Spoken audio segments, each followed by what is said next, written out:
Isuko mo na. Ako po si Father Fiel Pareha at ito po ang ating Christmas special segment, ang Days of Hope.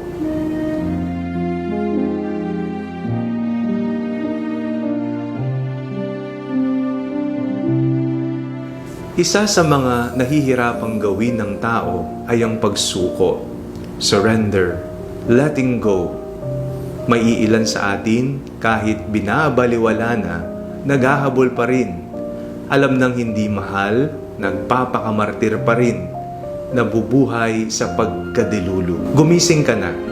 Panahon na para magbago at lumakad patungo sa kaliwanagan at magandang buhay na hatid ni Jesus. Hindi bawat pagsuko ay pagkatalo sa buhay.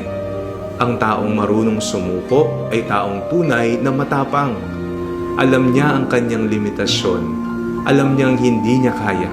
At alam niya ang katotohanan, kaya ipinapasa Diyos na lamang niya ito.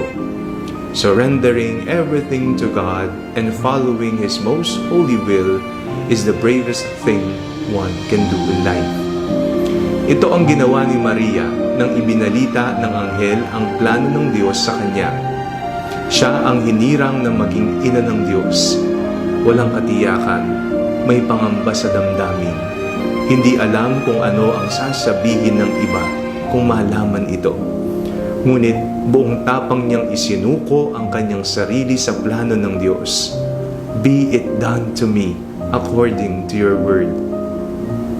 Ano-ano ang mga kailangan mong isuko sa Diyos ngayong Pasko nang tuluyang makapasok si Jesus sa iyong puso?